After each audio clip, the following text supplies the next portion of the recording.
भाइयों बहनों माताओं, सी राम में सब जग जानी, करम प्रणाम जोर जुग पानी। ऐसे सद्भावना के साथ में आइए, मिलजुल करके सभी लोग कुछ भगवत नाम स्मरण करें। तत्परांत कुछ कहने सुनने का मन बनाया जाए।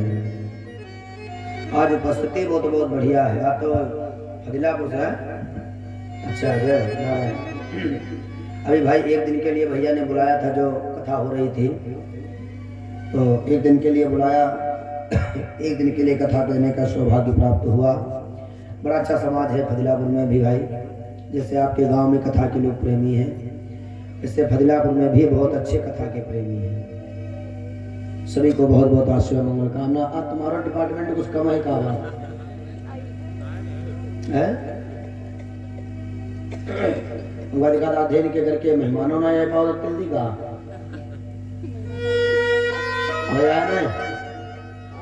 आइए। अच्छा आइए, सब लोग बड़ी मस्ती में गाए।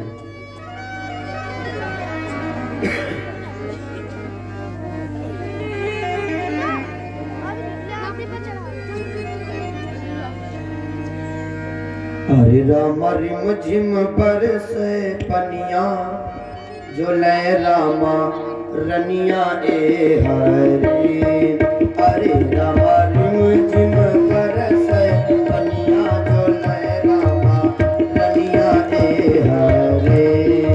अरे राम रिम झिम पर से नारी की सेवा करते भाव। अरे राम झिम पर से पनिया, जो लय रामा रनिया ए हरे। अरे रामा रिम झिम, सब लगाइए भाव सा।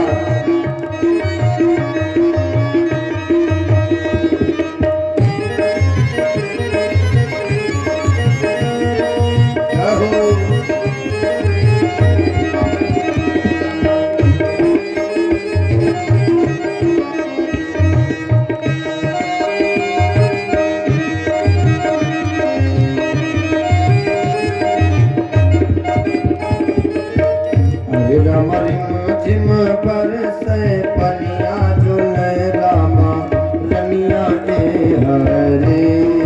अरे रामा रिम झिम पर से पनिया, जो लय रामा रनिया ए हरे। अरे रामा रिम झिम पर से पनिया, जो लय रामा रनिया ए हरे।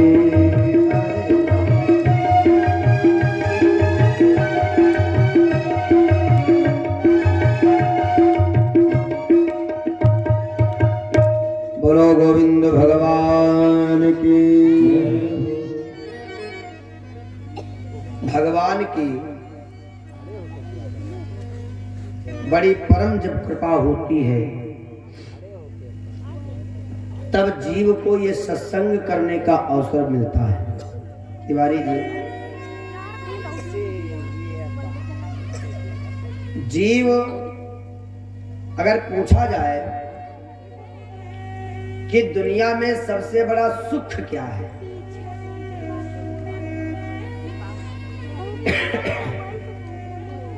पूछा जाए कि दुनिया में सबसे बड़ा सुख क्या है,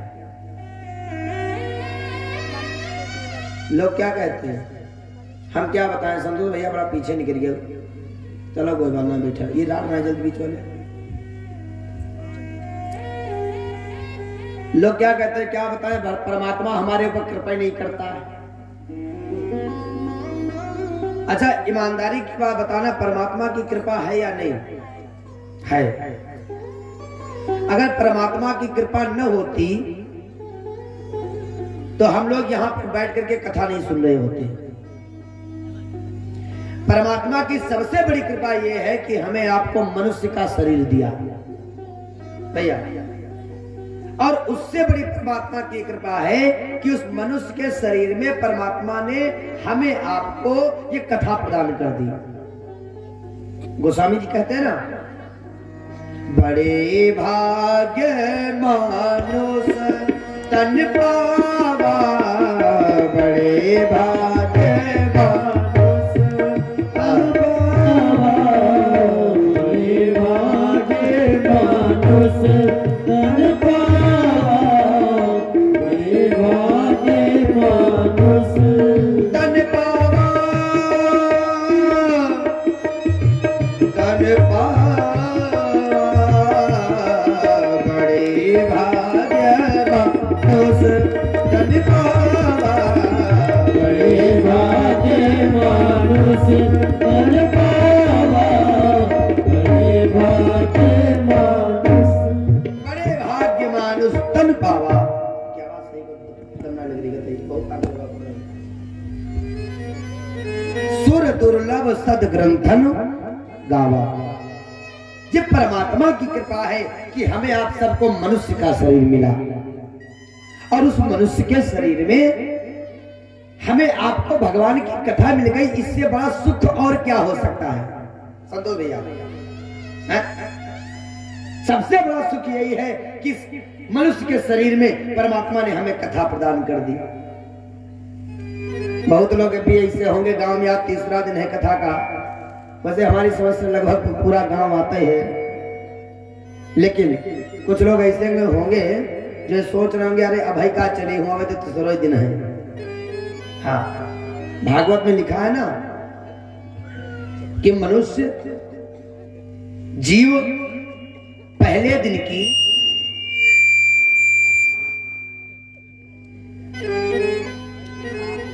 की और आखिरी दिन की समापन की कथा सुन ले, जाना पूरी कथा हो गई।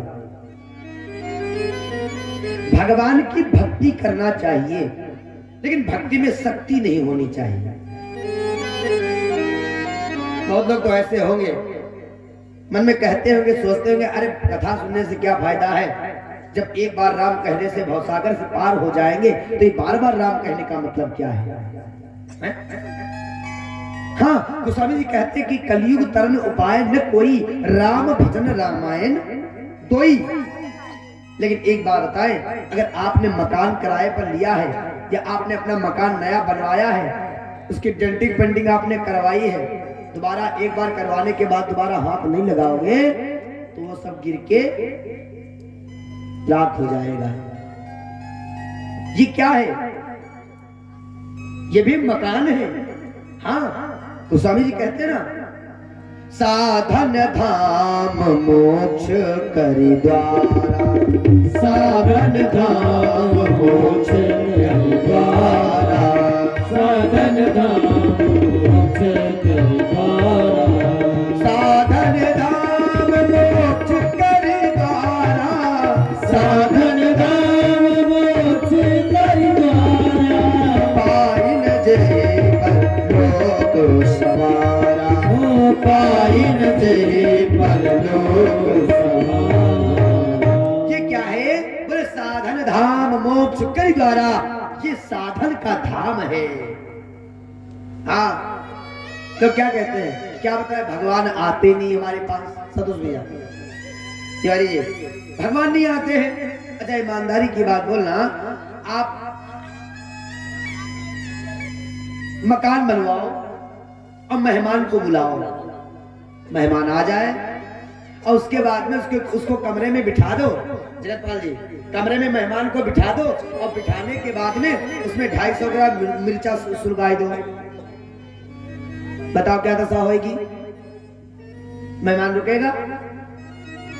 मेहमान कहेगा आएंगे सो आएंगे, अब ये देहन नहीं आएंगे, तो भाग जाएंगे ना।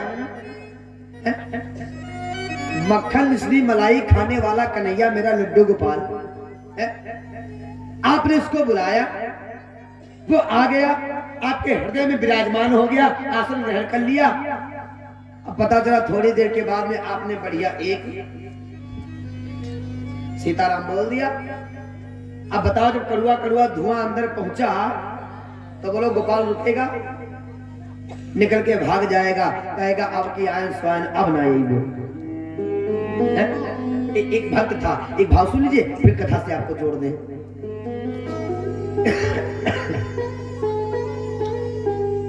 एक भक्त था जिसका नाम है भोला, जगतपाल।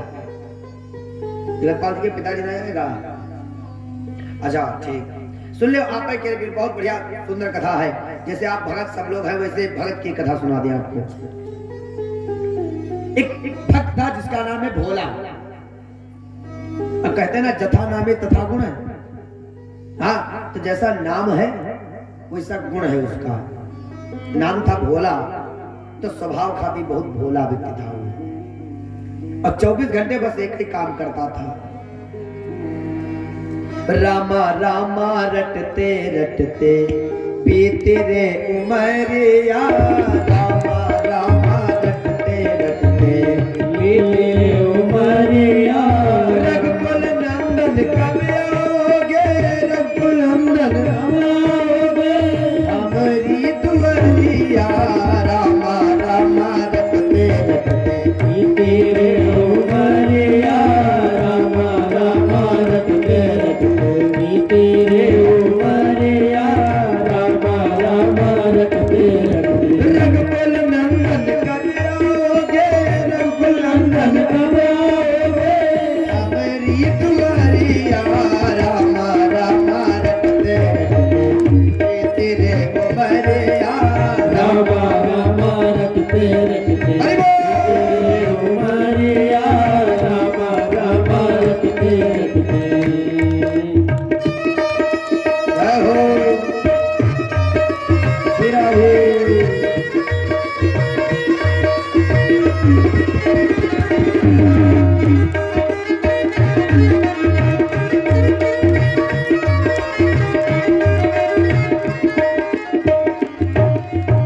बस 24 घंटे एक ही काम करता था, परमात्मा का नाम लिया करता था भोला।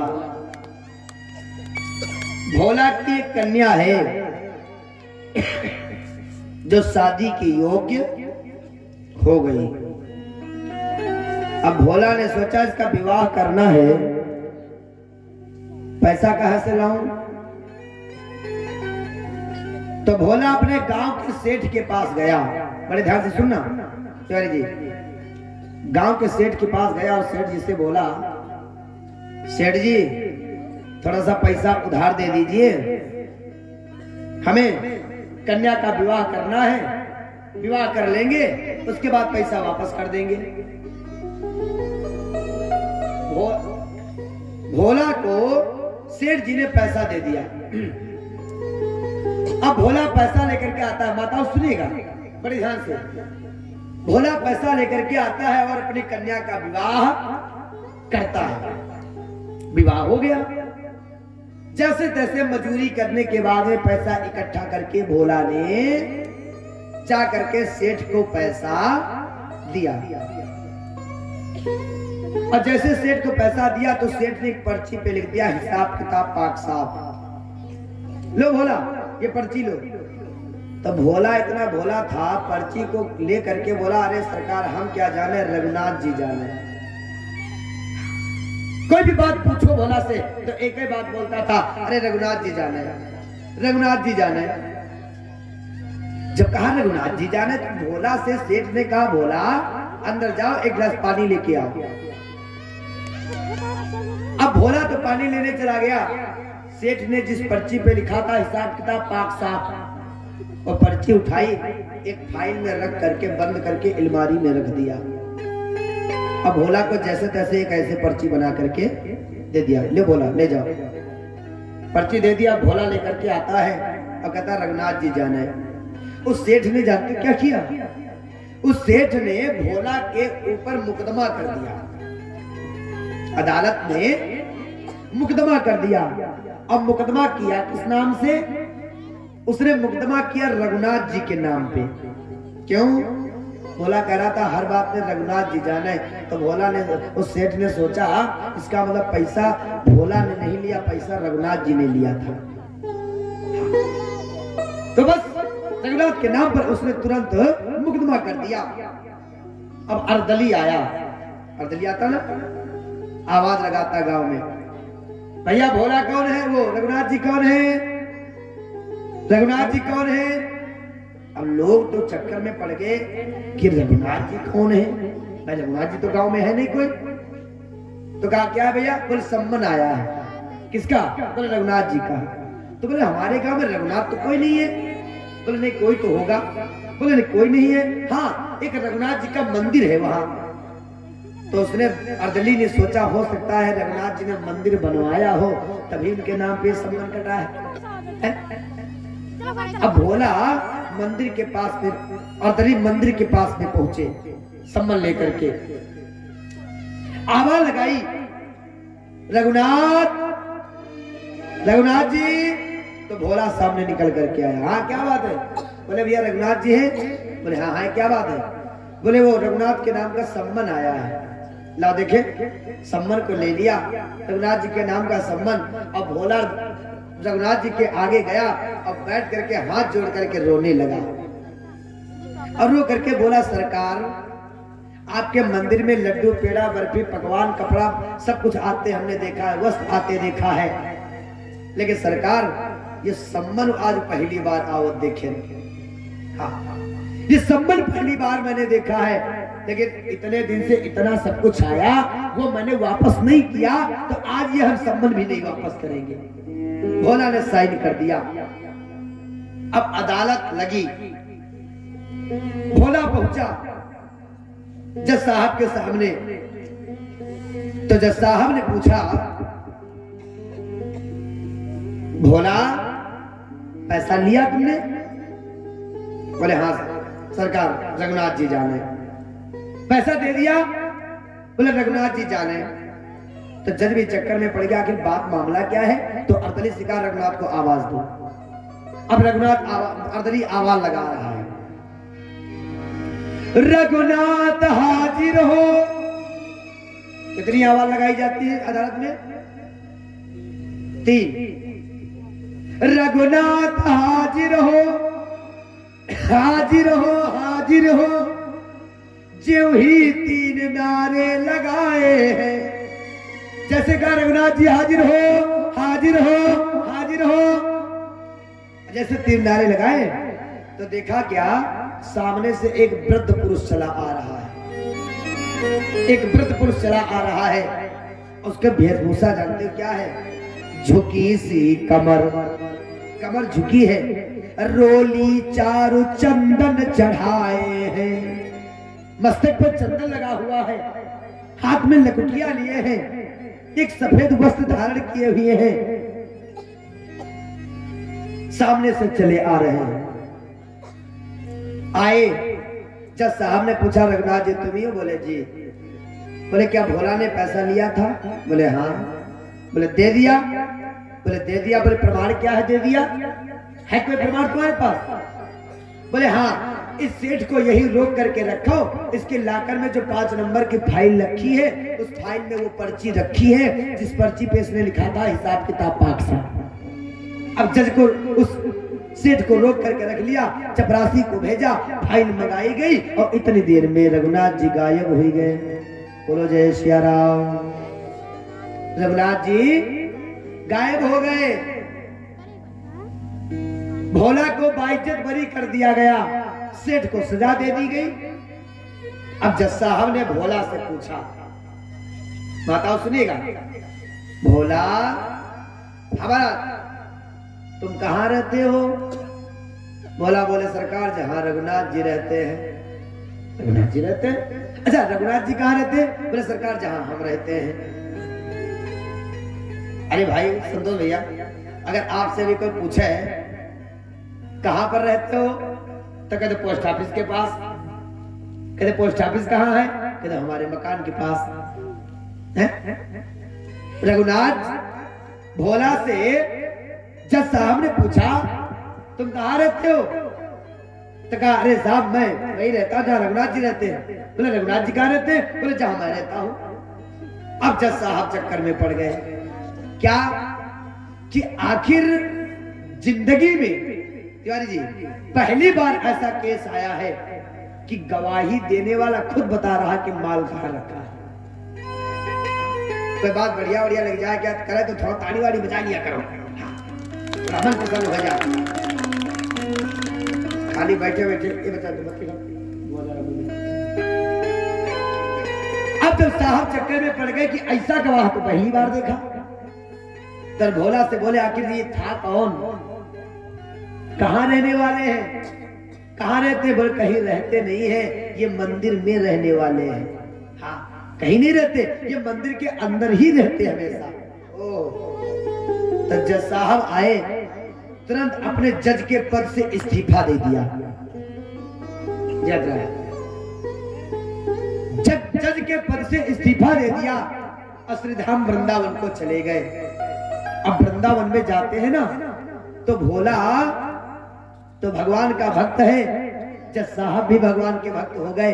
मंदिर के अंदर नहीं जज साहब जाते हैं, बाहर ही खड़े रहते हैं, भगवान का भजन करते हैं। तो किसी ने पूछ लिया जज साहब से, जज साहब आप मंदिर के अंदर क्यों नहीं जाते हो? तो जज साहब ने बहुत बढ़िया जवाब दिया। बोले कुर्सी पे बना जज अरे बैठा रहा, रघुनाथ हमें सब झाते रहे। कुर्सी पे बना जज बैठा रहा, रघुनाथ हमें सब झाते रहे।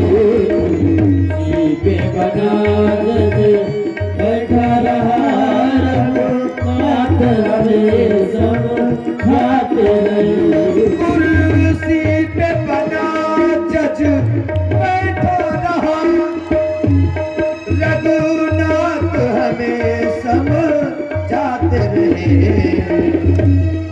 कुर्सी पे बना जज बैठा रहा, रघुनाथ हमें सब जाते रहे। कुर्सी पे बना जज बैठा रहा, रघुनाथ हमें सब जाते रहे। कुर्सी पे बना जज बैठा रहा, रघुनाथ हमें सब जाते रहे। जज साहब ने कहा कुर्सी पे मैं जज बन करके बैठा रहा, और वो हमको समझाते रहे, हम उनको पहचान नहीं पाए। लेकिन एक निवेदन करूं, जर्रे जर्रे में है झांकी, बोलो बोलो, भगवान की किसी सूझ वाली आंख ने पहचान की। अगर दिल में प्रेम है, भावना है, तो आपको कड़कड़ में राम दिखाई पड़ेगा। और जब दिल में पाप होता है ना, तो परमात्मा पत्थर की मूर्ति भी नहीं दिखाई पड़ती है, मूर्ति में भी भगवान नहीं दिखाई पड़ेगा। दोपहर में बड़ी सुंदर कथा हम लोग श्रवण कर रहे थे। भगवान नारद, भगवान भोलेनाथ ने बड़ा सुंदर उपदेश दे दिया। नारद संबुद्धि न उपदेश हित, मैंने पहले निवेदन किया कि जह के मत पर पत्थर पड़ जाते हो, जानते क्या कहता है? आज सूरज पछाह कहानी करेगा। हाँ, संबुद्धि न उपदेश हित, लेकिन नहीं नारद ही सुहान, भरद्वाज कौतुक सुनो, हर इच्छा बलवान। भगवान ने कहा नारद सुनो, जो तुमने कथा मुझे यहाँ पे सुनाई है, ये कहीं दूसरी जगह मत सुनाना। माताओं ध्यान से सुनिएगा। हाँ, ये कहीं दूसरी जगह मत कथा को सुनाना। तो नारद जी जान का बोले, अरे महाराज देखिए जरूरत है का पापा जी, तुम कह दियो तो मैंने सुना दिया, नहीं तो मैं सुनाने वाला भी नहीं था। भगवान भोलेनाथ ने कहा नारद बस यहीं पे बात खत्म कर दो, अब मत कहीं सुनाना। और एक बात और सुन लो महाराज, अब कहीं क्षीरसुंद पहुंच जाना तो चले प्रसंग दुरायो, अगर कहीं प्रसंग चल भी जाए तो बात को घुमा देना, लेकिन बताना मत। नारद जी ने कहा अरे महाराज हम क्यों बताएंगे, हमें क्या पड़ी, लेकिन निवेदन करूं। नारद जी ने मन में सोच लिया है, हाँ नारद जी ने मन में सोच लिया, देखो शंकर दादा कितने बड़े ईर्ष्याडाही हैं। इन्होंने काम के ऊपर विजय नहीं प्राप्त कर सके तो काम को जला दिया। भगवान भोलेनाथ ने विवाह के पहले काम को जला दिया, विजय नहीं प्राप्त कर सके। और नारद जी ने काम ही नहीं, काम और क्रोध दोनों को जीत लिया। महाराज, काम और क्रोध दोनों को जीतना आसान काम नहीं है। और नारद जी ने सोचा, देखो शंकर दादा कितने बड़े निशाडाही हैं, हमने काम क्रोध को जीत लिया है, तो मन में यही सोच रहे हैं कि हमारी प्रशंसा दुनिया में हो रही है कि शंकर दादा ने काम को जला दिया तो वत्ती होए और किसी की प्रशंसा न होने पाए। अब शंकर भगवान नारद के मन में एक दाना बन गया। काय का दाना? अहंकार का दाना। समझो भैया, अहंकार का दाना बन गया। अब जैसे अहंकार का दाना बना, तब नारद जी बोले, अरे महाराज चिंता क्यों करते हो, हम क्यों किसी को बताएंगे, हम नहीं बताएंगे, चलो। और ये चल दिए श्रीमन नारायण गाते गाते कहां चले? क्षीर सुंदर की तरफ। अब जैसे भगवान के पास पहुंचे, तुरंत भगवान भोलेनाथ ने फोन किया, महाराज हाँ तो क्या बात, मरीज आओ। मरीज आया? मरीज कैसा मरीज? नहीं कोई मरीज नहीं आया। मरीज आ रहा है आपके पास। बोले क्या बीमारी क्या है? अरे बोले उसके एक छोटा सा दाना बन गया है, थोड़ी दवा दे देना, वो खत्म हो जाए। दाना। विष्णु भगवान ने भोले बाबा से कहा, ठीक महाराज आने दो आने दो आने दो। इतने में नारद जी पहुंच गए। अब जैसे नारद को भगवान विष्णु ने देखा तो शेष सैया पर खड़े हो गए, बोले आओ आओ आओ नारद आओ। मैंने दोपहर में निवेदन किया, जब कोई आपका हद से ज्यादा सम्मान करे जगतपाल जी, तो समझ जाइएगा कि इसको कोई हमसे विशेष काम है। आदमी प्रशंसा कब करता है? आर्गन लेना है विदेशी का, तब कहा दिन में प्रशंसा करी, मंच पर बैठे बैठे आर्गन बहुत बढ़िया बजाते भैया विदेश, तबला बहुत बढ़िया गोविंद बजाते हैं। कत्ते को कहिए देहने महाराज तुम होएगा देखा नहीं है? महाराज प्रशंसा वो चीज है। हाँ, नारद जी महाराज जैसे पहुंचे विष्णु भगवान खड़े हो गए, आओ नारद आओ। बहुत दिनों बाद में आए, कहाँ रहे इतने दिन? अब नारद शुरू कर दिए कथा अपनी। हाँ, वही पुरानी कथा। अरे महाराज क्या बताएं, बस थोड़ा से भ्रमण पे निकल गए, एक बड़ा सुंदर स्थान देखा, बस आपके भजनों में मस्त हो गए। और फिर आप देवताओं को तो जानते हैं, इतना कह के नारद जी शांत हो गए। भगवान बोले, देवताओं ने तुम्हारे साथ क्या किया? क्या किया देवताओं ने? बोलो। नारद जी ने कहा, अरे महाराज छोड़ो, जो किया देवताओं ने किया, आप बताओ अपना।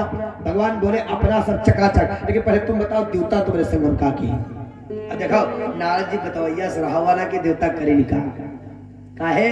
भोले बाबा के हिया ये बताइए हैं। हाँ, भगवान भोलेनाथ ने फोन किया, महाराज हाँ प्रभु क्या बात? बोले मरीज आया? हाँ आया। दाना देखा? हाँ देखा। तो दवा दे दो, दाना खत्म हो जाए। विष्णु भगवान ने कहा, महाराज जय का तुम दाना बताए रहे हो, अब वो दाना नहीं रही गो। बहुत ध्यान से सुनेगा मेरी कथा को। हाँ, अब वो दाना नहीं है। बोले दाना नहीं तो क्या है? बोले वह फुरिया बनी गई। संतोष जी, एक संग नहीं होए भुआला, हंसब ठठा फुलाऊ। तुम हमका देखो, हम तुमका देखिए, आनंद आ जाता आता रहेगा। बोलो गोविंद भगवान की। बताई रहन, हाँ महाराज वो अब दाना नहीं है, अब क्या है? फुरिया बनी हो। तो क्या हुआ? दवा दे दो, फुरिया खत्म।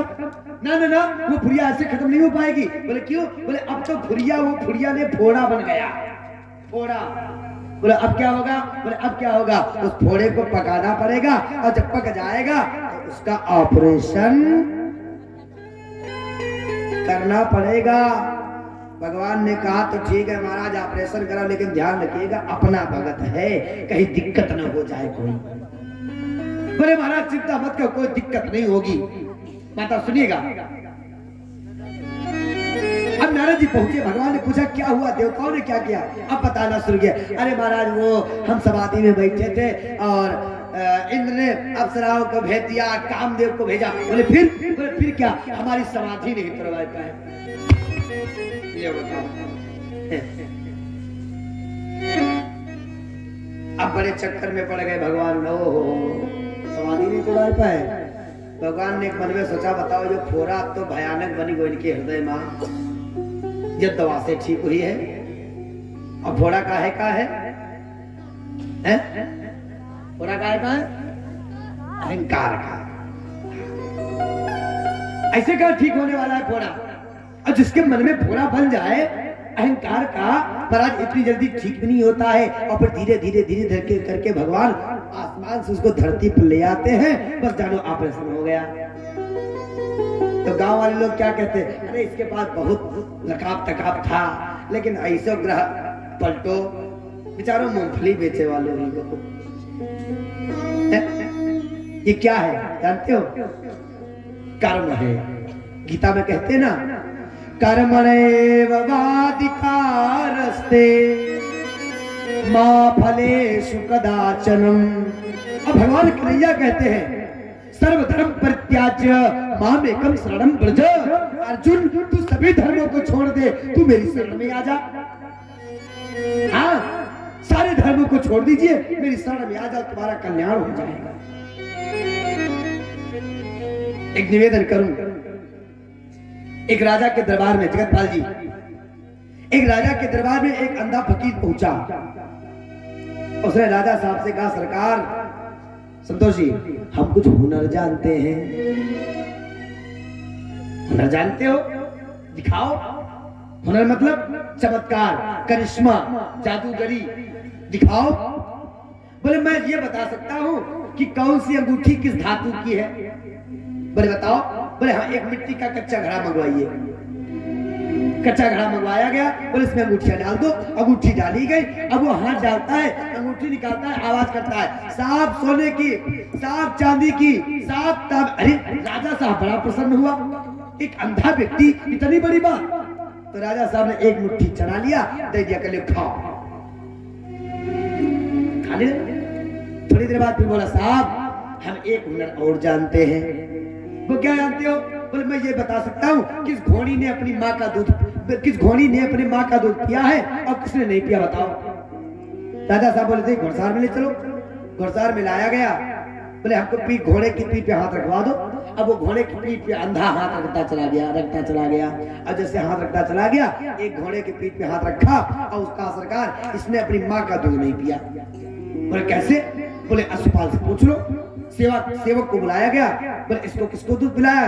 बोले हाँ साहब, ये जब पैदा हुआ ना तो इसकी माँ घोड़ी मर गई थी, तो मैंने इसको भैंस का दूध पिला दिया। राजा साहब मचल गया, हैरान रह गया। एक अंधा व्यक्ति, इतनी बड़ी बात है। तो एक मुट्ठी चना उठाया, फिर दे दिया, कल खाओ। अब की बार वो बोला, महात्मा जी हाँ, अब की बार बोला, सरकार हम एक हुनर और जानते हैं। क्या जानते हो? तो उसने कहा, साहब हम ये बता सकते हैं कौन अपने वापस पैदा कौन नहीं। अब बताओ कौन पूछे? महाराज है कोई हिम्मत पूछने की? तो लोग उंगली उठाएंगे। मतलब राजा साहब पूछे, राजा साहब ये राजा है, ये पूछे। हाँ राजा साहब बोले हाँ हमको बताओ। तो उसने कहा, साहब पहले स्टाम्प पेपर पर लिख करके रख दो कि हमारे उत्तर के बाद में कोई दंड नहीं दिया जाएगा। लिख करके रख दिया, उत्तर के बाद कोई दंड नहीं दिया जाएगा, राजकीय मोहर लगा दी। ले अब बताओ। कहा सरकार पूर्व न माना तो बताए दे। हाँ बताओ। कहा सरकार आप राजा की संतान नहीं हो। राजा साहब ने तलवार निकाल लिया। खबरदार, कैसे कह दिया राजा की संतान नहीं है? अच्छा खिलौना समझ रखा है क्या? अरे बस आप अपनी माता से पहले पूछ लीजिए। अब माता जी के पास गया राजा तलवार लेकर के। माँ ने नग्न तलवार देखी हाथ में बेटे के। माँ से बोला, माँ ये बताओ मैं राजा के संतान हूँ कि नहीं? तो माँ ने जवाब दिया, बेटा पहले माँ से बात करने का तरीका सिखाओ, तलवार को म्यान के अंदर करो। अब बताओ मैं किसका बेटा हूँ, राजा का हूँ कि नहीं? तो माँ ने कहा बिल्कुल सही, तुम राजा के बालक नहीं हो। कहा कैसे? कहा जब राजा साहब मरने लगे तब हमको मेरे को पूरी बात बताई। मेरा जो बेटा हुआ वो मर गया। गुरुओं ने मंत्रियों ने कहा कि जब मुझे होश आएगा मैं अपने बालक को नहीं पाऊंगी तो मैं भी मर जाऊंगी। तो गुरुओं ने कहा अगर राज्य में तत्काल का जन्मा हुआ कोई बालक मिल जाए वो इनके पास ला करके लटा दिया जाए तो इनके प्राण बच जाएंगे। तो ढूंढा गया तो तुम्हारा जन्म एक दासी के घर में हुआ था, वहां से ला करके तुमको मेरे पास मिटाया गया। अब राजा साहब आए, अंधे फकीर के चरणों में गिर पड़े, पाय पकड़ करके बोले, सरकार हम तुमका गुरु बनाई थे, पहले यह बताओ तुम तीनों बातें जाने हो कैसे? तो अंधा व्यक्ति कहने लगा, देखो ऐसा है, हमको अंगूठी की आवाज की, धातु की आवाज की पहचान है कि किस धातु की अंगूठी में कैसी आवाज निकलेगी। बोले ठीक। बोले घोड़ा, बोले जिस घोड़े ने अपनी माँ का दूध पिया होगा वो कभी पीठ पर हाथ रखने नहीं देगा। बोले ठीक। कहीं फिर सरकार तुम हमका कैसे जानी गए हो?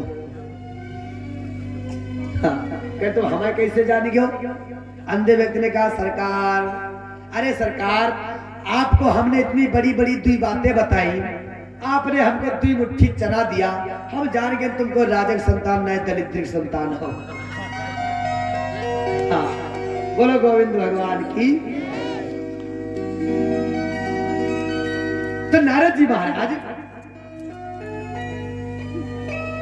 अपनी कथा व्यथा सुनाते हैं। अब नारद जी वहां से चले और जब वहां से चले तो भगवान ने अपनी माया किया। तो ध्यान से सुनिएगा, भगवान ने माया जानते हो क्या की? और भगवान की माया के चक्कर में जो कोई पड़ गया है वो फिर कभी निकल भी नहीं पाया है। और नारद जी ये चक्कर में नहीं पड़े, ये औरव एक बार कर चुके चक्कर में। जान तो कहा जरा पा भैया, नारद जी ये पर चक्कर में नहीं पड़े माया के, बताओ सुनिएगा, ये और चक्कर में पड़ चुके एक बार। जानते कब चक्कर में पड़े? ये भगवान विष्णु के पास नारद जी पहुंच गए। अब बोले महाराज वो ऐसा है, ये थोड़ी माया दिखाई दो, माया। तो विष्णु भगवान ने कहा, नारद देखा तुम बच्चे हो, तुम माया न देखो। अरे नहीं महाराज वो हमको माया दिखाई दो। तो भगवान ने कहा अच्छा ठीक है, रुको 2-4 दिन, फिर माया टाइम मिलेगा तो दिखाई देंगे। अब तो 4 दिन रुके नारद जी, तो 4 दिन हो गए। उसके बाद में आज भगवान बोले, नारद आओ चलो थोड़ा भ्रमण करके आते हैं। हाँ भ्रमण कर लेते हैं, टहल लेते थोड़ा। नारद को लेकर के भगवान निकले टहलने के लिए। अब आगे एक तालाब था, सरोवर था। भगवान ने अपने कपड़े निकाले और कपड़े निकाल करके ऐसे सरोवर के किनारे रख दिया। अब बोले नारद अब तुम हमारे वस्त्र बचाओ, तब तक इसमें हम स्नान कर लें। तो नारद जी ने कहा, सुनो महाराज। कहने ये बताइए पहले भगत नहात की भगवान? कहना नहात तो भगत है पहले। कि जब भगत पहले नहाता है तो आप क्यों नहाने जा रहे हो? तुम कपड़े बचाओ, हम नहाएंगे। और भगवान ये चाहता ही रहा कि तुम नहाओ, फिर तुमका माया दिखाई। हाँ निकाले कपड़े, नारद ने कंठ तक जल में प्रवेश किया। भगवान ने कहा, नारद मजा नहीं आ रहा। हाँ मजा नहीं आ रहा। बोले क्यों? बोले नाक पकड़ा, डुबक तो लगाओ पहले। और नारद जी ने जैसे नाक पकड़ी, डुबक लगाई, भगवान कपड़ा लेके गायब हो गए। गायब हो गए भगवान। अब ये नहाए करके जब ऊपर निकले तो आवाज दे, प्रभु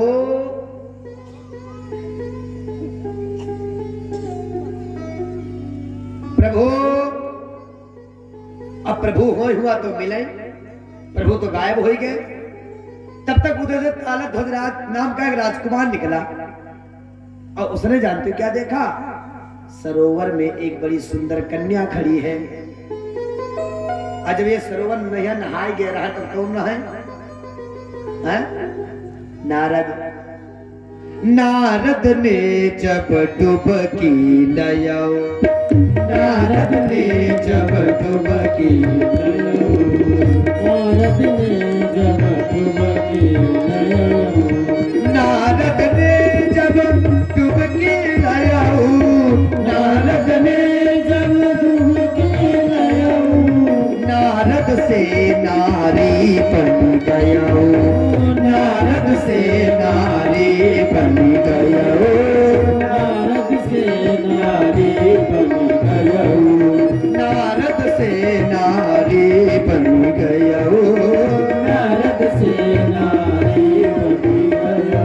नारद जब चल के अंदर गए थे तो नारद थे और जब ऊपर निकले तो नारी बन गए। अब तारक ध्वज राजकुमार ने कहा ए सुंदरी जल में क्यों खड़ी हो? तो नारद ने कहा क्या तुम्हारे ज्यादा दिमाग खराब हो गया क्या बात? I am Narad.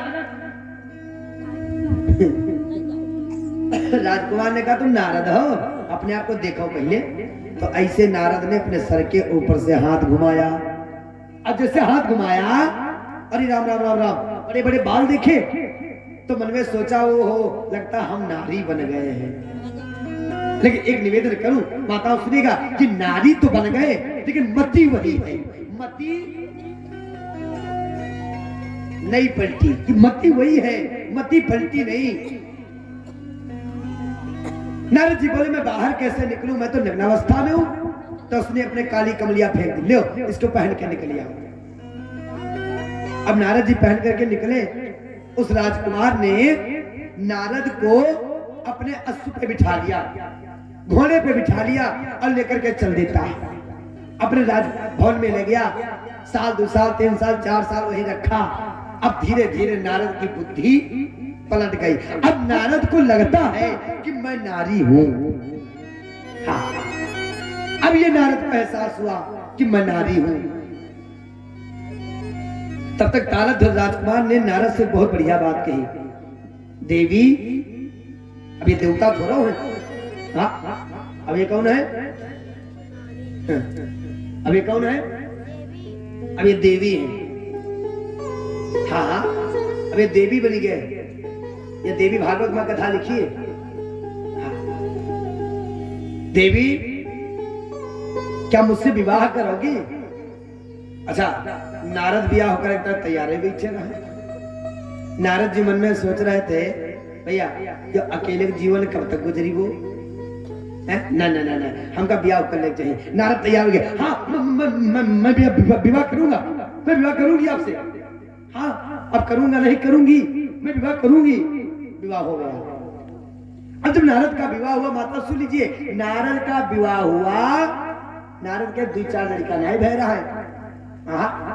नारद के 17 लड़का भय। कहूं कहूं प्रमाण 18 किलो मिलते हैं। हाँ अच्छा 18 मान ले चाहे 17 मान लो। नारद जी के 17 बेटा हुए और 17 बेटा बड़े हुए। 17 बेटों का विवाह हुआ। और जब विवाह हुआ तब बहुरिया कत्ती आई। ए माता जी उजेला कम है तो दिखाई नहीं पड़ती। बहुरिया कत्ती आई 17। ये माताएं जो है ना ये माताएं सभी सोचती हैं कि हमका बहुरिया सीता जैसी मिले और अपना सोपनखा बनी घूमी रही। अरे भाई बाप सीता जैसी बहुरिया पाने के लिए आपको कौशल्या बनना पड़ेगा। नारद जी के 17 बेटा हुए 17 बहुरिया आई। और धीरे धीरे जब समय बीता दूसरे राज्य के राजा ने तारक ध्वज राजकुमार के ऊपर चढ़ाई कर दी। उस चढ़ाई में तारक ध्वज राजकुमार मारा गया। 17 बेटा मार डाले गए। अब नारद कौन हुई गए? नारद कौन हो गए? विधवा। नारद विधवा हुई गए। अब बहुरिया कौन नहीं रह गए? बहुरिया भी विधवा हो गई। तब बहुरिया अंतिम संस्कार के बाद उसी तालाब पे उसी सरोवर पे स्नान करने के लिए आई। नारद जी को लेकर के आई। अब नारद जी से कहा अम्मा अंदर बढ़ो अंदर बढ़ो अंदर बढ़ो। यहाँ तक जल में प्रवेश करवाया। बोले नाक पकड़ो, डुबक लगाओ। अब जैसे नाक पकड़ के डुबक लगाई तो जब इधर से गए तब तो नारी थे, और जब बाहर निकले तो नारद बन गए। बोलो जय सिया राम। बाहर निकल के जैसे खड़े हुए तो भगवान कपड़ा बचाए रहे बैठे। नारद जल्दी निकल के आओ, फिर तुमका माया दिखाई। नारद हाथ जोड़ करके बोले प्रभु यही माया से अब है फुर्सत पाए हैं, अब ये मैं माया नहीं देखूंगा। हाँ, अभी फुर्सत मिली, अब मुझे माया ये नहीं देखना है। ये क्या है? बोले ये माया तेरी, ये माया तेरी बहुत कठिन भगवान, ये माया तेरी बहुत कठिन भगवान, ये माया तेरी बहुत कठिन भगवान, बहुत कठिन भगवान, बहुत कठिन भगवान, ये माया तेरे बहुत कठिन भगवान, ये माया तेरे बहुत कठिन भगवान, माया तेरे बहुत कठिन भगवान। ये भगवान की माया बहुत कठिन है। सिर सुन से नारद जी निकले, और जैसे निकल के चले ना तब भगवान ने एक माया किया। महाराज माया जात का की बहुत बढ़िया माया की, एक नगर बसाया। नगर, उस नगर की सुंदरता बड़ी विचित्र सुंदरता है। ध्यान से सुनिएगा। उस नगर में एक राजा भी रहता है, नाम जानते क्या है? शील निधि, जिसकी कन्या है, कन्या का नाम है विश्व मोहिनी। भैया डॉक्टर साहब, जिसका नाम होए विश्व मोहिनी, विचार करो फिर वह सुंदर करती हुई है, जिसका नाम है होए विश्व मोहिनी, फिर सुंदर कितना होगी। स्वामी विवेकानंद जी महाराज अमेरिका पहुंचे तो अमेरिका में राजकुमार की एक राजा की राजकुमारी अट्टालिका पर खड़ी थी, उसको टकटकी बांध के देखने लगे। चेलों ने कहा महाराज विदेश में हो तुम तो मारे थे, संगम चरवण मरवाई रही हो। हाँ क्यों? अरे राजकुमार की, राजा की ये राजकुमारी है जिसको आप देख रहे हो। बोले तो मैं इसको देगा। अरे महाराज उसी से कह रहा हूं, उसको मत देखो, राजा की राजकुमारी है, मृत्युदंड दे दिया जाएगा। स्वामी विवेकानंद ने बड़ा सुंदर उत्तर दिया, सुनेगा। स्वामी जी ने कहा मैं इस कन्या को नहीं देख रहा हूं। हाँ, मैंने पहले निवेदन किया मेरी कथा भाव प्रधान कथा है। हमारी कथा जो सोचो, आप मूंगफली चबाओ, चने के दाना चबाओ, हम 3 घंटा टाइम पूरा करें तो अपन के बस की बात नहीं है ना? बिल्कुल हमसे आई कांटेक्ट बना करके कथा सुनिए। मैं इस कन्या को नहीं देख रहा हूं। मैं कन्या को नहीं देख रहे, फिर क्या देख रहे हो? स्वामी जी ने कहा मैं ये देख रहा हूं, जब ये कन्या इतनी सुंदर है तो इसको बनाने वाला कितना सुंदर होगा। जब ये कन्या इतनी सुंदर है तो इसको बनाने वाला कितना सुंदर होगा। तो जिसका नाम है विश्व मोहिनी, फिर वो सुंदर कितनी होगी संतोष जी।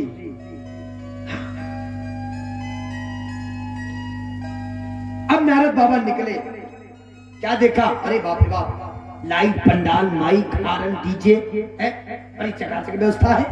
क्या बात है? द्वारपालों से पूछा जो दरबार खड़े, क्या बात है? बड़ा लाइट वाइट जल रही। महाराज आपको पता नहीं ना? वो श्रीनिधि महाराज है ना, उनकी कन्या का विवाह है। जाओ बता दो नारद बाबा है। अब एक निवेदन करूं, भगवान भोलेनाथ ने फोन किया। कहा? विष्णु भगवान के पास। हेलो महाराज, मरीज कहां? मरीज कौन रहा है? नारद जी, मरीज कहां महाराज? विष्णु भगवान ने कहा चिंता मत करो, मरीज का पर्चा कट चुका है।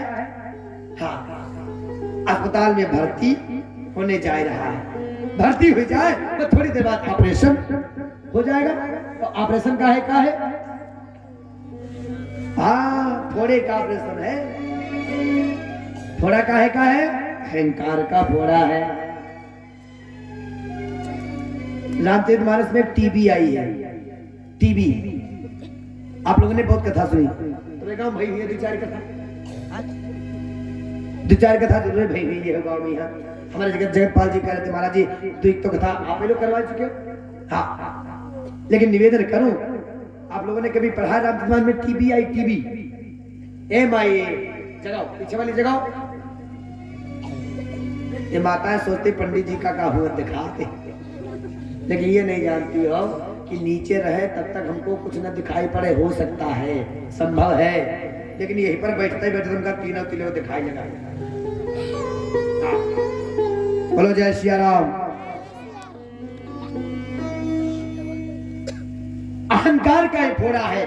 भगवान ने फोन किया, महाराज मरीज चिंता मत कर, पर्चा कर चुका, अस्पताल में भर्ती होने जा रहा है। अब ईमानदारी की बात बोलना, आप लोग सीतापुर गए, सब लोग गए हो ना? गए हो ना? अरे भाई बाप थोड़ा सर हिलाते रहो, हमको भी समझ में आ जाए। हाँ आप लोग सुन रहे हो। पहले तो एक काम करो, जो लोग ऐसे बैठे हो ऐसे बैठो, आसन लगा के, पंक्ति लगा के। जो वृद्ध लोग हैं उनकी कोई बात नहीं, बाकी पास आसन लगा के बैठो। हम भी तो बैठते हैं 3 घंटे 4 घंटे। कुछ लोग आते कथा सुनने, थोड़ी देर ऐसे बैठते, फिर ऐसे करते, फिर ऐसे करते, उसके बाद में फिर हाँ झोंका मारने लगते। बोलो गोविंद भगवान की। आप लोग सीतापुर गए हैं। सीतापुर में 2 रास्ताएं हैं। कौन? एक बाईपास चला गया, एक मेन मार्केट की रास्ता। क्या बाईपास की रास्ता में कभी आपने कोई मार्केट देखी है? कोई मार्केट? गाड़ी में टाप के लगाओ, निकलते चले जाओ। हाँ अब मेन मार्केट की रास्ता किसकी है?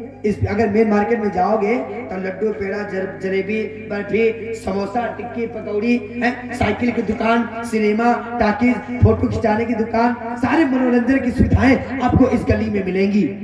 लेकिन बाईपास पे कुछ नहीं मिलेगा। तो यह मेन मार्केट की रास्ता किसकी है तिवारी जी? किसकी है? हम गृहस्थों की।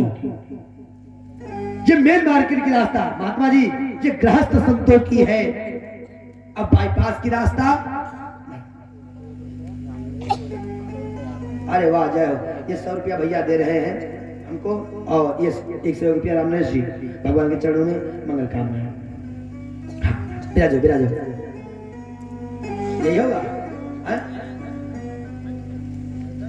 या कोई बात नहीं बनी भाई। बैठो बैठो, फोन आवत रात दिन फोन देख के बहुत आवत जनते ही हो।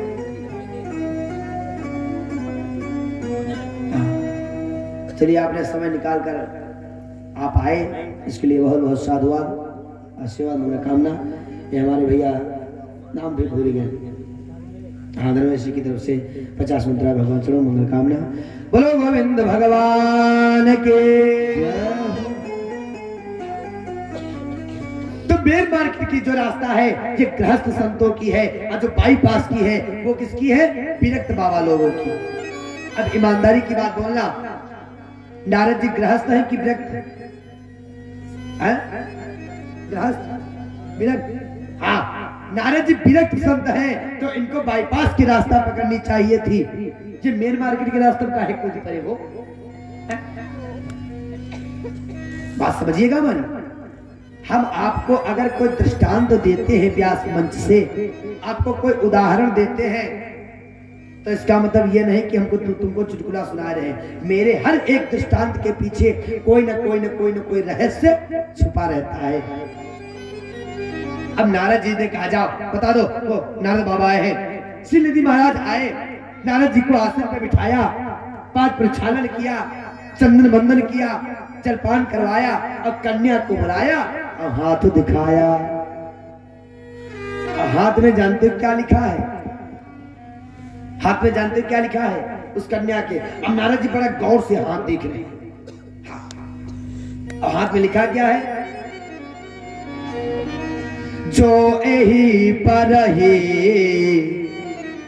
अमर सोई होई, जो एही पर ही अमर सोई हो।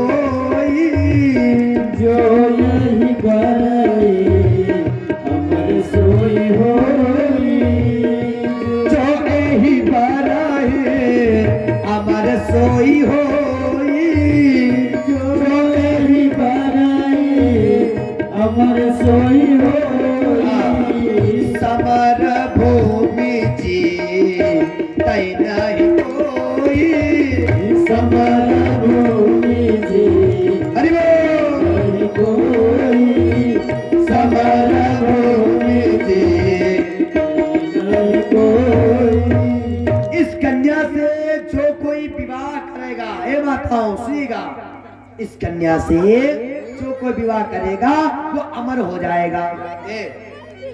नारद जी बड़ा चक्कर में पड़ गए। शर्मा जी, नारद जी बड़ा चक्कर में पड़ गए। कहा कि ऐसे इस कन्या से जो विवाह करेगा वो अमर होगा कि हो जाएगा? डॉक्टर, होगा, हो जाएगा। नारद जी बड़ा चक्कर में पड़ गए। कहा नहीं नहीं नहीं, अमर होगा तो अमर होगा वाली श्रृंखला में भगवान आते हैं, तो ये ही क्यों विवाह करना है? नहीं नहीं नहीं, इससे जो विवाह करेगा वो अमर हो जाएगा, और अमर ही नहीं हो जाएगा, समर भूमि जीता ही नहीं कोई, कोई भी इसको हरा नहीं सकता है। तो नारद जी ने मन में सोचा, भैया जब इतनी लंबी सुविधा व्यवस्था मिल रही है तो काहे ना हम हो ट्राई करी।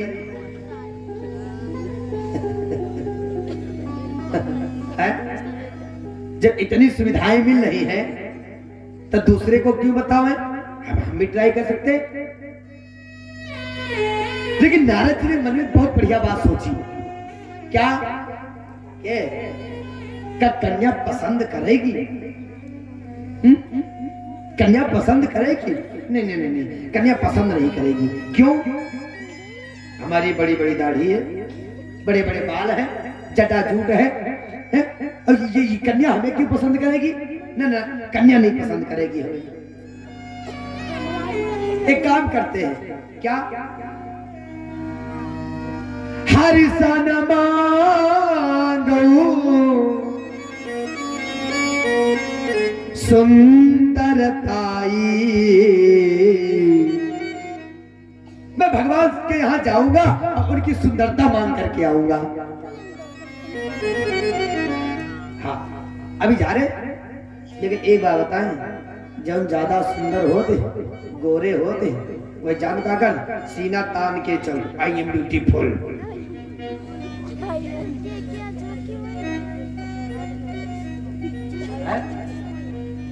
हाँ, आई एम ब्यूटीफुल, हम सुंदर हैं। सखियों ने जानते क्या कहा भगवान के विवाह में? भगवान से सुंदरता अभिमान में सीना, तानी चले तब आयो पसीना।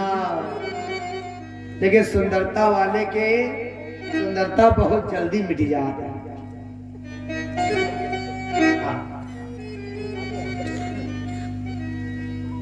मैं जाऊंगा, भगवान का सुंदर रूप लेकर के आऊंगा। चले दौड़े नारद जी, लेकिन आधे रास्ते से वापस आएंगे घूम करके। क्यों? नारद जी ने मन में सोचा, हम जाएंगे आएंगे तब तक विवाह हो जाएगा। नहीं नहीं नहीं नहीं नहीं, एक काम करते हैं। क्या? हरि व्यापक सर्वत्र समाना, हरि व्यापक सर्वत्र समाना, हरि व्यापक सर्वत्र समाना, प्रेमत प्रगट होई मैं जाना, प्रेम से प्रगट होई मैं जाना, प्रेम से प्रगट होई मैं जाना, प्रेम से प्रगट होई मैं जाना, प्रेम से प्रगट होई मैं जाना। हरि व्यापक सर्वत्र समाना, परमात्मा कहाँ नहीं है? हर जगह है। हरि व्यापक, जब परमात्मा हर जगह है तो मैं वहां क्यों जाऊं? नहीं नहीं नहीं, हम वहां नहीं जाएंगे, हम यही भगवान को बुलाएंगे। नारद जी खड़े हो गए और भगवान को पुकारने लगे, ए डॉक्टर साहब वर्दी पहने तैयार खड़े रहे। ये इस मरीज का डॉक्टर कौन है?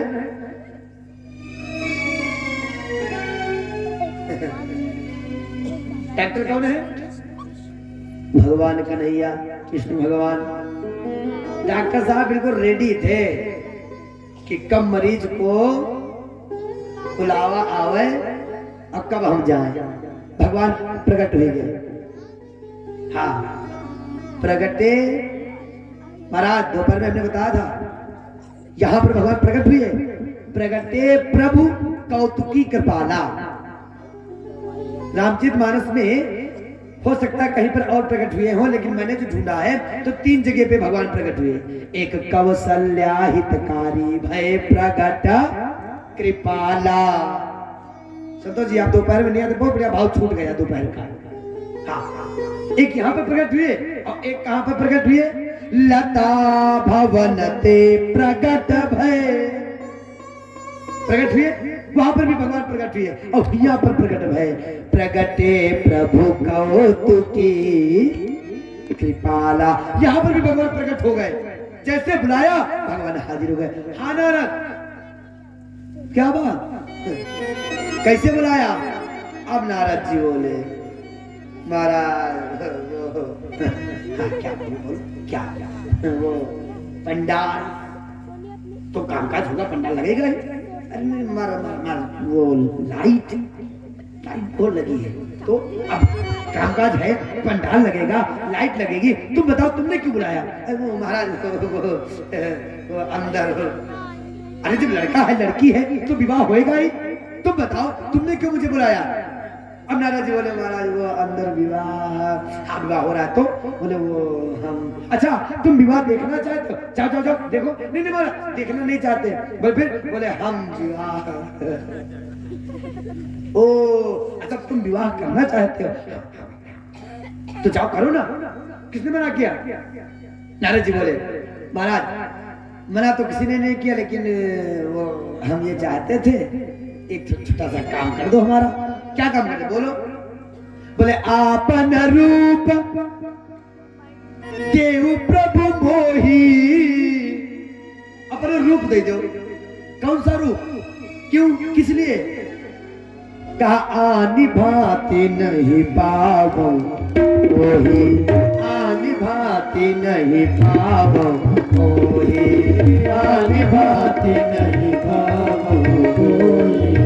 आपन रूप दे प्रभु मोही, आपन रूप दे प्रभु मोही। आनी भाती नहीं पावो ओही, आनी भाती नहीं पावो ओही, आनी भाती नहीं पावो।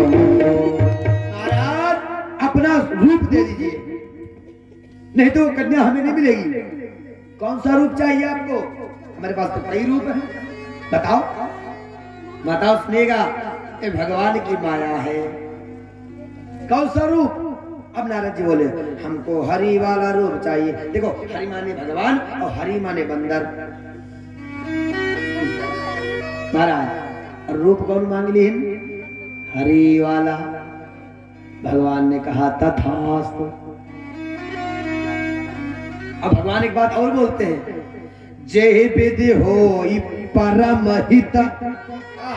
क्या बात है, कितनी बढ़िया बात भगवान ने नारद से कह दिया। नारद चिंता मत करो, हम तुम्हारे साथ में वही करेंगे जिसमें तुम्हारा हित ही नहीं तुम्हारा परम हित होगा। जय विधि हो परम हित। नारद नारद सुनऊ तुम्हार सोई हम करब न आन कछो बचन न मृषा हमार। हम वही करेंगे जिसमें तुम्हारा हित नहीं तुम्हारा परम हित होगा। चिंता मत करो। तो नारद को रूप कौन सा मिला, बोलो बोलो। बंदर का रूप मिल गया। मरीज ऑपरेशन थिएटर में पहुंच गया। जहां पर सब राजा लोग बैठे थे वहां पर जाकर करके बैठ गए नारद जी। भगवान भोलेनाथ ने फोन किया, महाराज मरीज मरीज कहाँ। भगवान ने कहा चिंता मत करो, मरीज ऑपरेशन थिएटर में पहुंच चुका है, बस थोड़ी देर में ऑपरेशन होने जा रहा है। हाँ अब नारद जी बैठे, सब राजा बैठे, शंकर जी के दो स्पेशल गण, दोनों गणों ने इनकी तरफ देखा और आपस में जानते क्या कहते हैं, वाह बड़ा अच्छा बात है, बड़ा सुंदर स्वरूप परमात्मा ने दिया है, लगता है कन्या आप गले में जयमाला डालेगी। अब नारद के कान में आवाज पड़ गई, ए सुन सुन सुन उठ उठ उठ उठ, क्या तुम क्या कर रहे थे, क्या कर रहे थे? अरे महाराज कुछ नहीं, आप बैठ, नहीं नहीं अभी कुछ कह तो रहे थे, नहीं महाराज आप कुछ नहीं, खड़े दोनों खड़े कर दिया। नारद जी उठ गए, नारद जी बीच में बैठ गए, बोले एक लोग इधर बैठो एक लोग इधर बैठो, अब बताओ क्या कह रहे थे? तो दोनों लोगों ने कहा, अरे महाराज हम ये कह रहे थे, बड़े महाराज ब्यूटीफुल लग रहे हो, बड़े सुंदर लग रहे हो। नारद जी ने कहा, और क्या ऐसी वैसी जगह से स्वरूप मिला, बहुत स्पेशल जगह से हमको स्वरूप मिला है। नारद ने गणों ने कहा, अच्छा वही तो हम सोच रहे थे, ये रूप तुम लाए हो कहां से, तुम्हारे पास तो था नहीं रूप, ना ना ना बहुत स्पेशल जगह से लाए, हमारा तो कन्या आप ही कलम जमाला डाले की लगता है। इतनी देर में हुआ क्या, सखियां कन्या को लेकर के आई, गीत गाए रही,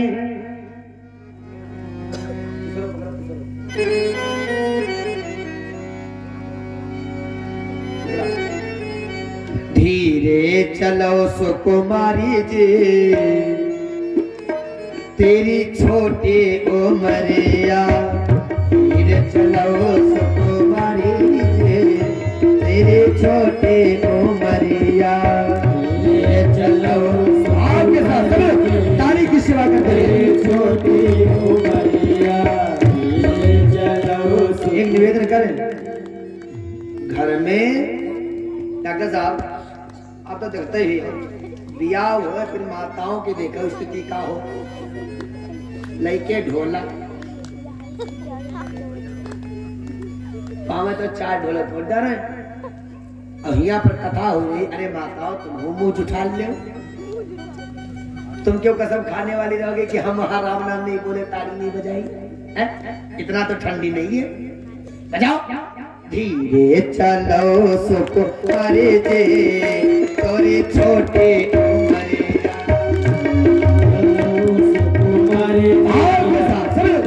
छोटी उमरिया, धीरे चलो सुकुमारी जी तेरी छोटी उमरिया, धीरे चलो सुकुमारी जी तेरी छोटी उमरिया, छोटी उमरिया तेरी छोटी उमरिया, छोटी उमरिया तेरी छोटी उमरिया, धीरे चलो सुकुमारी जी तेरी छोटी उमरिया, धीरे चलो सुकुमारी जी तेरी छोटी उमरिया।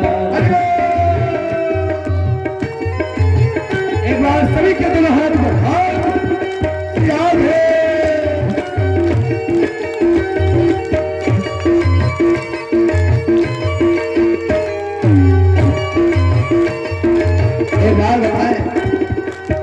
आप लोगों को ताड़ी बजाना मालूम नहीं, कैसे ताड़ी बजाई जाती है, कुछ लोग ताड़ी बजाते हैं, कुछ लोग मच्छर मारते हैं।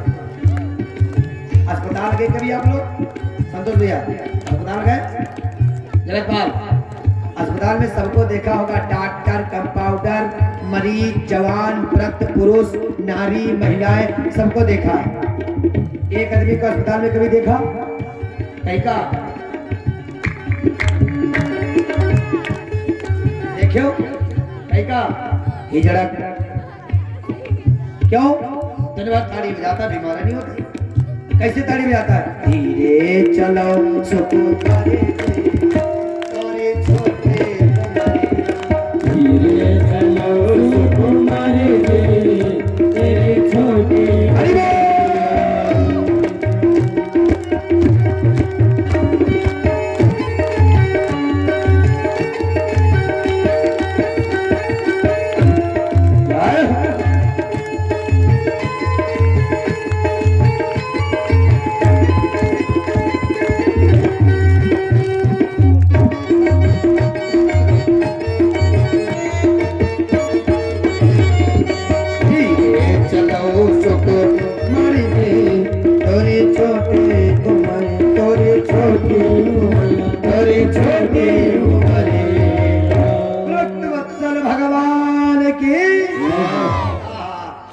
जयमाला लेकर के आई, घूम रही चारों तरफ, किसी की तरफ निगाह नहीं डालती है।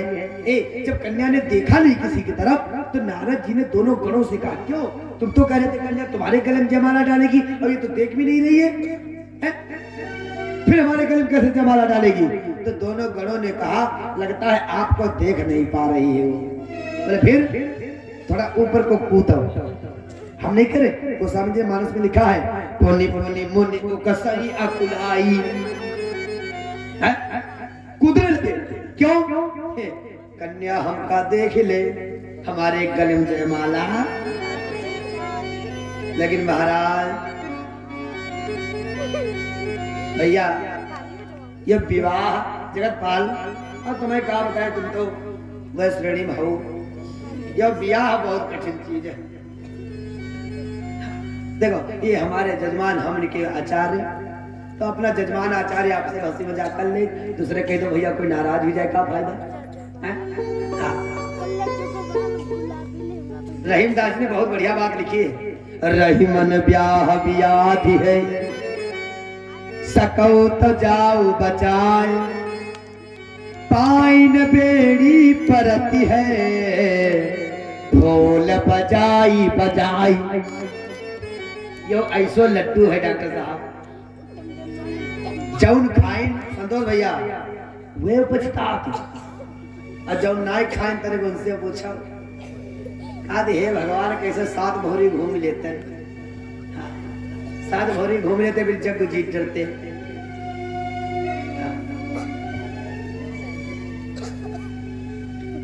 नारद जी महाराज ऊपर कूदने लगे। क्यों? ये कन्या हमारी तरफ देख ले और मेरे गले में जयमाला डाल दिया। और इतने में हुआ क्या, भगवान ने राजकुमार का भेष बना लिया, दुल्हन ले गए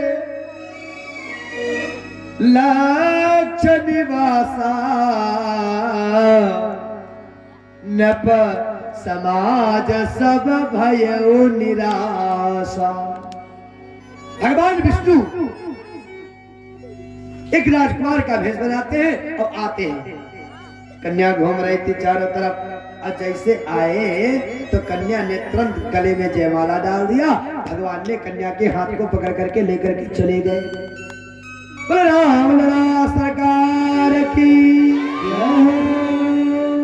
दुल्हन को लेकर के चले गए, और जैसे दुल्हन को लेकर के हटे तो नारद जी ऐसे देखते रह गए।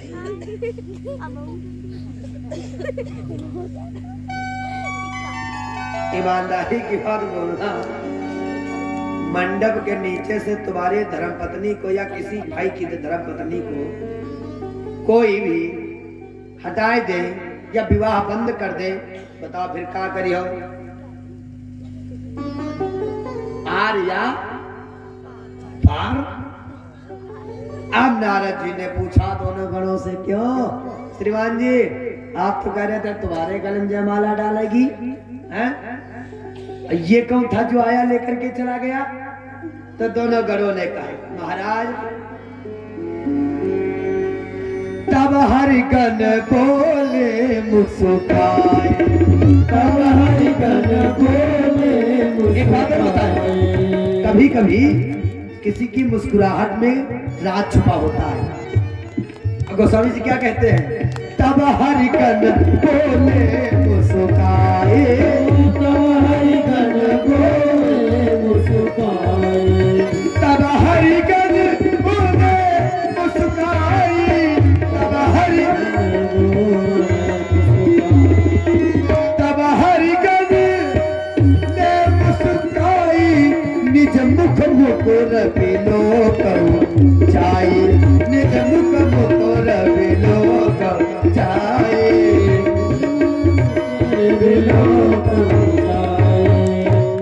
ऐसा होता है जब तक खरजमा दूसरे काला की गायकी कर दे रहा हो, तले ये सब बड़ा शेर है, और जब तीसरो काला पकड़ा तो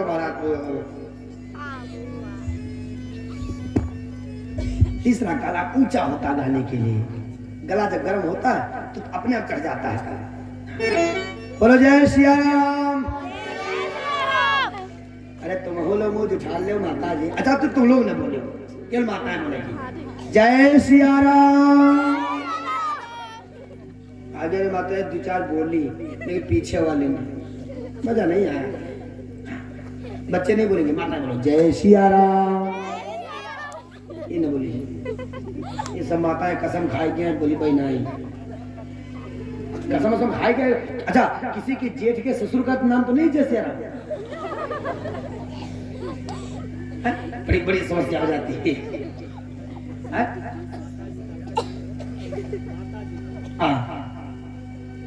बोल भारत माता की। अब की बोली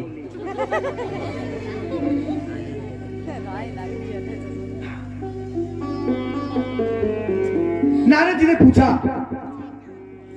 ये कौन था जो आया लेकर के चला गया?